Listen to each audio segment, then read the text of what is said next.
too long on the great day of mothers.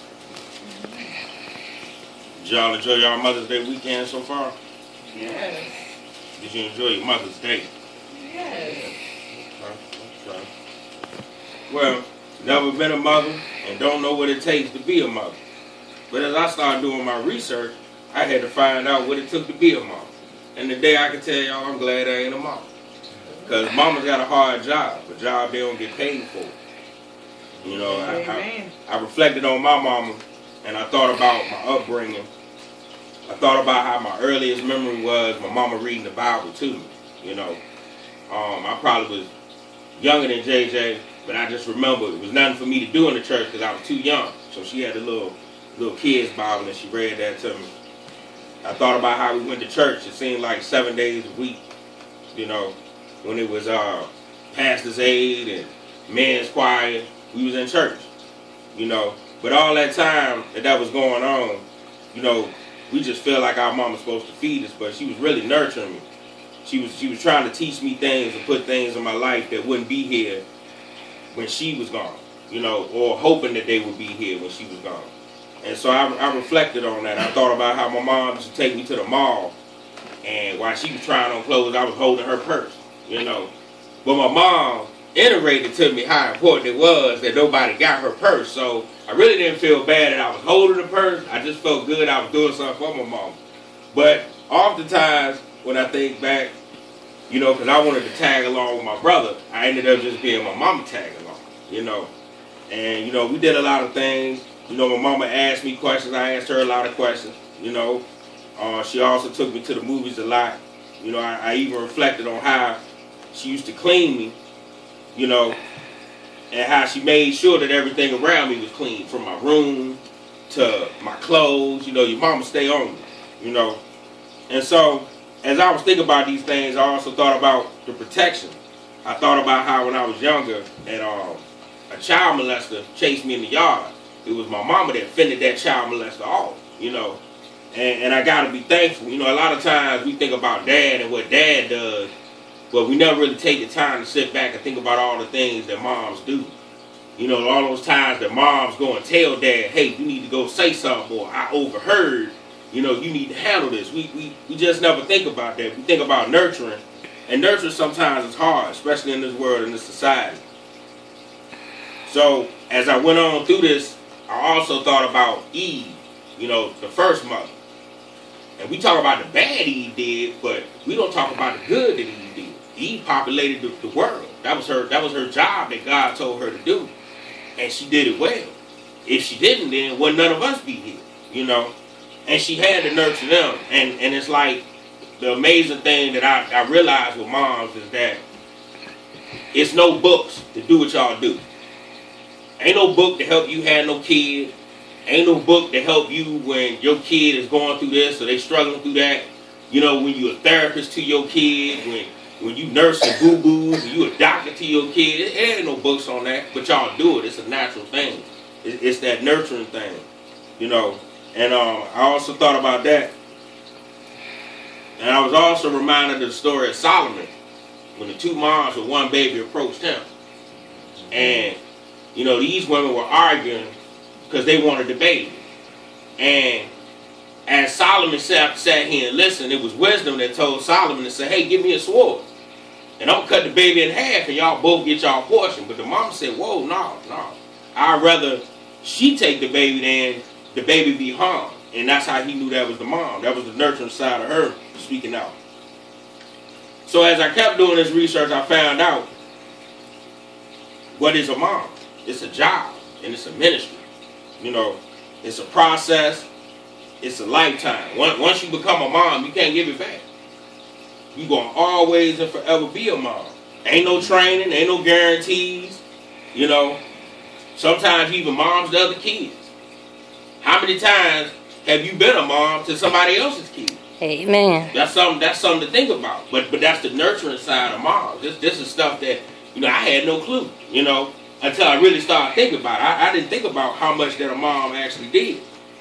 You know, I thought about how, you know, society and where we failing at right now in society, and And that's something that's been on my mind for a while, and it come back to the moms.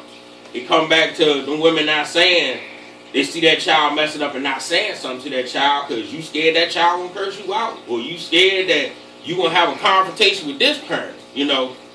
But I think in today's society, we just need to take that page from Big Mama, you know, because Big Mama will whoop you and ain't care who kid you was. Big Mama go whoop your parent. That was just Big Mama, how Big Mama was. But Big Mama got results. Big Mama might not have had the greatest education. Big Mama might not have had all the words to tell you what was right or wrong, but you knew either I'm going to get a whooping or I'm not. And oftentimes that led you down the right path because Big Mama was not playing. It seemed like Big Mama had about the same strength as your dad. For whatever reason it was, you know, she had that strength. But we don't have a lot of Big Mamas now. When we find Big Mama, she trying to go to the club. You know what I'm saying? We find Big Mama got some kids she wants you to watch. You know what I'm saying? She got somebody else's kids and just had a mistake herself, you know. And these are the things that's changing society. So, you know, as I thought about this and I went on, I was intrigued to think of all these years that moms do jobs that they never get appreciated or told thank you for. You know, like when you come out the bathroom and you knew you was stinking, you might not have smelled yourself, but it was your mom that said, boy, you better go in there and put some water on that. You know, we don't know what you could have went through when you went to school, but that was your mom. That was your mom that told you those words and those things of encouragement, or how that mom can step outside of being a mom and be a friend. And sometimes be a dad. You know, sometimes step in for dad. You know, it happens. So these was just some of the things that I thought about. And I'm going to go into Titus first, because I think Titus had a really important aspect of what I was just building to. And the very important aspect was teaching. The book of Titus instructed women to teach the older women. And see, when they say older, they ain't necessarily meaning no more than you done had a little more experience on this earth than the person you're supposed to be teaching. See, a lot of people got knowledge, but they don't have the wisdom to put that into an effect or into a system that works for them. Right here in chapter 3, it says, the aged woman likewise, that they be in behavior as becoming holiness, not false accusers, not given to much wine, teachers of good things. Now, when you look at this verse, and just like we said before, the aged woman, that don't mean the senior citizen. That don't mean you got to wait till you're 35. That just means you are of a mature age. And what we learn about women, in high school, that women mature much faster than boys. So what that's saying is you ain't got to wait till you're 35 to start teaching and showing some maturity. You know, for a lot of times, when I look at this situation, I look at women actually don't know the power that they have. And I say that because in the beginning, God took something out of man to create woman. But if man was created in God's image and he took something from us, that was our likeness. That was our whole likeness of God. So now it takes a man and a woman to get together to become like God once again.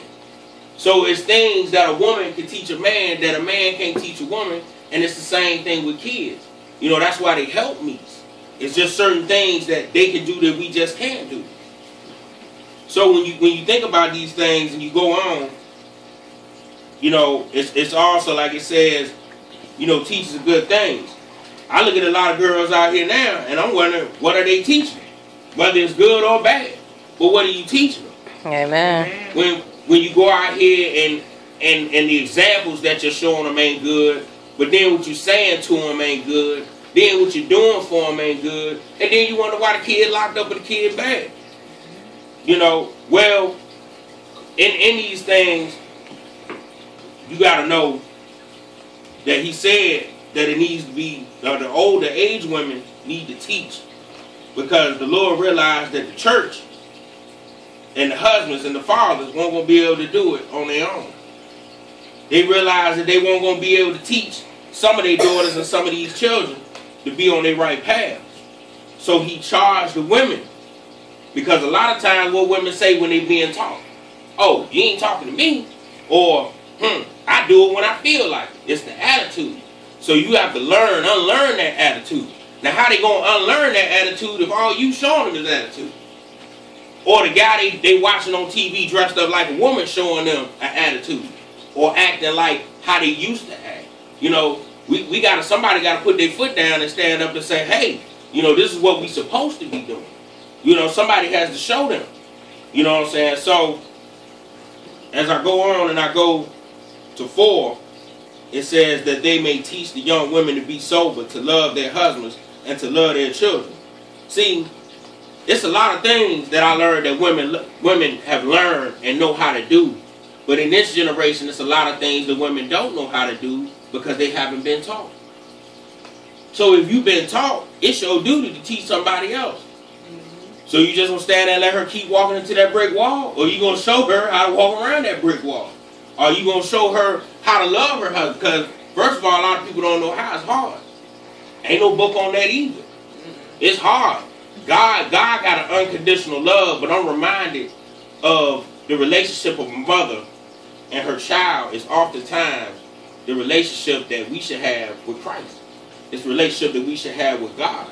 See, because no matter what your children do, you still love your children, right? There's nothing that your child can do that'll make you stop loving them. And there's nothing that you can do that'll make God stop loving you. But how many of us can take that principle and raise our children and act on it all the time? I yell at my kids often. Now, can I say that it's unconditional? No, I'm not going to say that. I'll be frustrated, you know? I'm frustrated because I feel like I done said this the 6th time. But when I talked to them, I found out that they ain't heard me the first 3 times. And won't pay me attention on the 4th time. And on the 5th time, they heard something, but they said if it's important, I'll come in here and tell. You know? So then, by the time the 6th time comes, don't nobody understand why I'm irate, you know?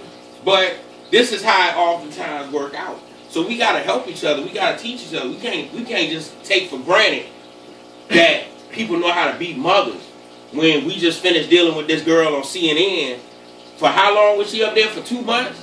For a crime of killing her husband? We had another one, not too long there for killing her children.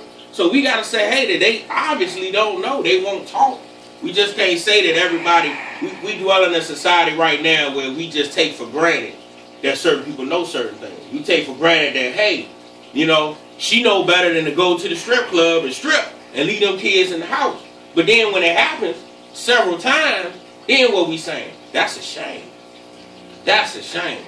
But somebody in here knew her. Somebody you rolled with knew her. Somebody was throwing dollars at her, you know what I'm saying? And knew her. And knew she had them kids. And nobody spoke. You know, so the job ain't just on one person, but it's on everybody. I recall my wife saying how when she was younger, they used to say it take a village. Well, if it took a village then, it take a city now. So we got to get on our job and we got to help. We got to help each other. Sometimes it takes, see, the other week, we had kids over here playing in this field.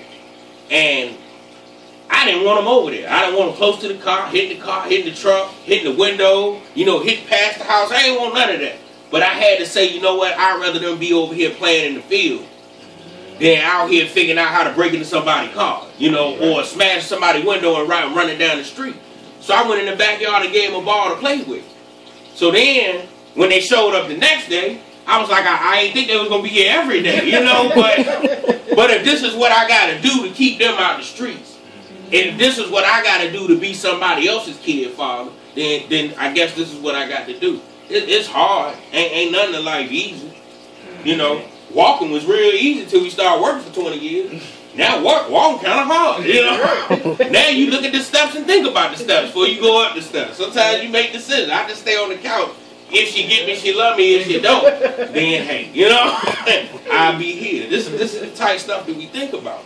You know, so as I go on, it says in verse 5, to be discreet, to chase, keepers at home, good, obedient to their own husbands, that the word of God be not blasphemed. Now I'm going to go into this word obedient, because it seemed to be controversy on obedience Seem to have been All eyes controversial on obedience for years. You know, obedience ain't changed in its definition. It's still the same thing. I've even heard, I had a pastor tell me recently that he changed the wedding manifesto he uses because obedience has been, you know, basically almost a riot causer. You know, one of those things when the word come out, the bride looking around, you know. You know, next thing you know, he's sweating and he's scared. He don't know what to do. It's lady in the audience laughing and clapping and they feeling good that this woman done stood up on this obedience thing. But that's what God said, you know. But even if God would have said it, it would have still been the same. It would have still been the same. So you need to say, hey, you need to obey him. She'd have looked at God like, you obey him. Because I'm not obeying him. You know, and a lot of churches have changed this. But obedience and being submissive, see, is keys when they use these words. They didn't say nothing else but to be obedient to their own husbands. To me, that sounds like sometimes you need to do what he say.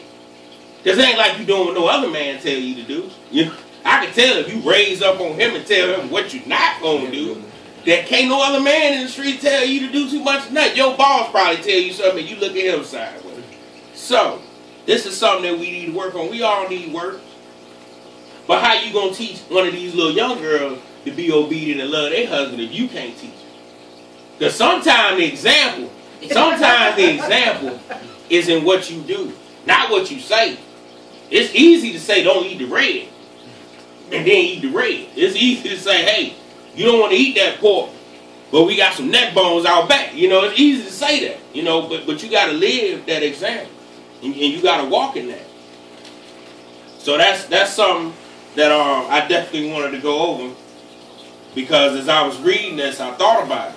You know, I thought about how we have all these issues in today's society.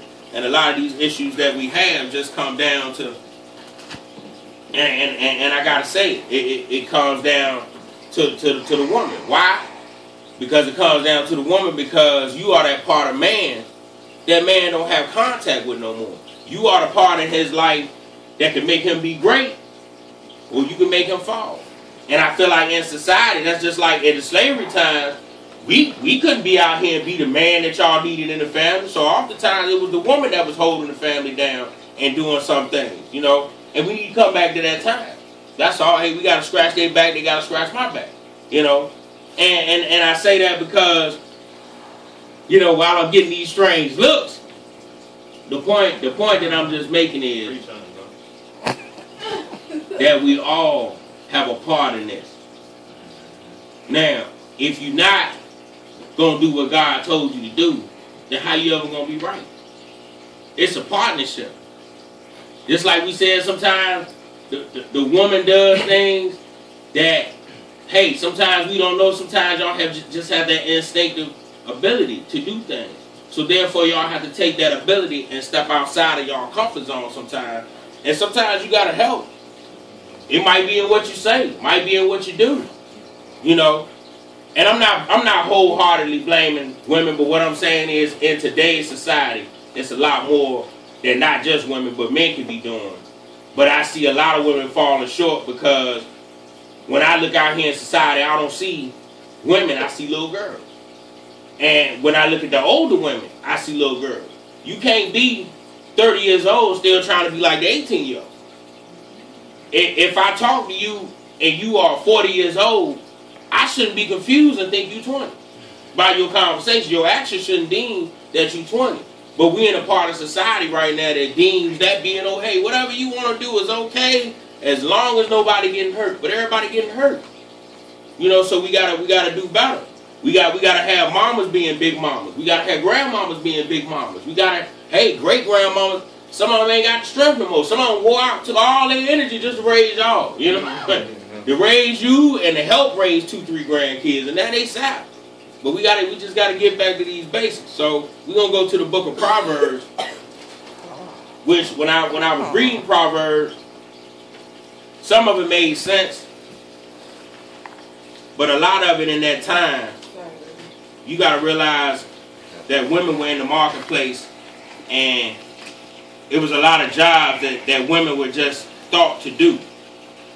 So therefore, that was why that they gave the examples that they gave. And oftentimes when it ain't clear, or it seemed a little far-fetched from where we at, we just push it to the side. But it was some key points that was made in Proverbs that I think was the focus for everyone to get.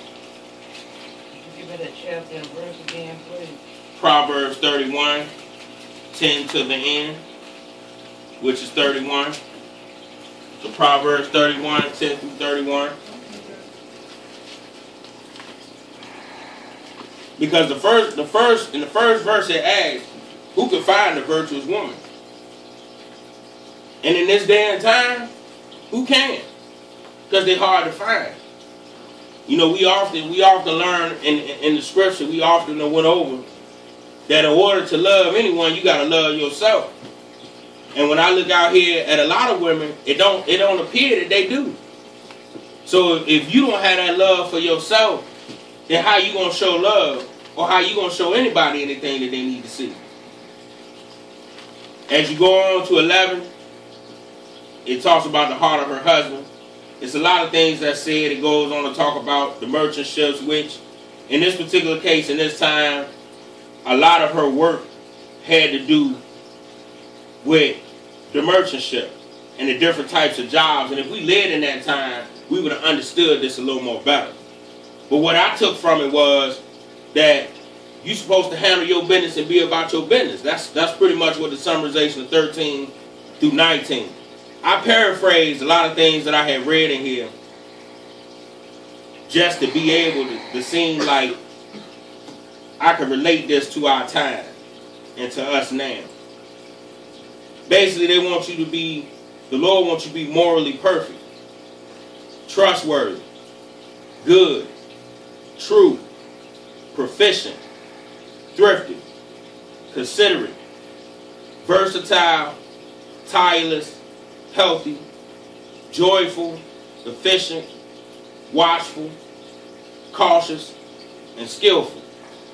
Now, when I read these things, because this is what you find in this virtuous woman passage. Now, it's just not spelled out, but when you read certain phrases and you read certain verses, and it tells you that the heart of a husband doeth safely trust in her, so that he shall have no need of spoil. She will do him good and not evil all the days of her life. That sounds morally perfect to me. That sounds trustworthy. It sounds, good and true, considerate, efficient, watchful, and cautious. Because you have to be those things if you're going to be any of these other things. And a lot of times, a lot of us cautious. A lot of us skillful in what we do. But you also have a job also to your husband to be respectful. And that was one other thing in this verse that should jump out from 10 to 31. That when she went out here and she handled her business, she didn't handle her business to a point that she disgusted her household. She made her household look good. She made herself look ideal for a wife and a mother. Her virtue and her humbleness and her God-fearingness stood out. And it makes people see that. And it makes people wonder, because how can you have a pretty garden but your house be in shambles? So if you go out here in life and people see the beauty of you and around you, and that don't mean you just dress good and look good. That means that it's beauty is coming out your mouth and everything that you do. In your words, there's kindness on your tongue. And when you have that, then, hey, people going to ask questions. Them young girls going to want to know. When they see you ain't having no problems, but they got something to say about everything, or somebody got something to say about, them all the time. So these are just some of the things that I picked up. Just like I said, I'm not a mother, never been a mother. And I didn't realize that all of these things that we had going on, I thought it was hard being a man, but I guess it would be even more harder to be a woman when I read all of these things. Because it says that in her household, she's honest and she's upright in all her dealings. Now, To be upright in all your dealings means that they know you're a fair woman. I go places and that's how they know my wife is the businesswoman. Yeah, I talk to your wife. We see she's the businesswoman. So basically they want to know why I'm here. So I tell her, hey, I'm just the enforcer. You know what I'm saying? I'm going to check it. If it ain't right, I'm going to put a call in to the businesswoman. She going to give me the verdict. We going to deal with it like that. You know, please don't make me make a phone call. You know, but as I did my research and I studied, I just found out that everything's a process. The same way raising a child is a process, becoming a virtuous woman is a process. It's something that got to be worked on every day. It's something that you got to think about every day. And it's hard, but it can be done. And I also, as I went through this, I got to think about some people who, you know, don't have moms or just went through some things with their mom. You know, I thought about how basically that God is also a mom because God was complete. So sometimes we have to go to the Father and get that nurturing that we need, because when I think about the Lord and I think about the traits of patience, mercy, and the grace and the protection and the guidance, that's something that a mom would give you. And that's something that God could give you. You know, so ultimately, you know, on this day, we are paying homage to the moms, all mothers. But ultimately, we need to know, too, that God is also a mother. And at this time, we like to open the doors of the church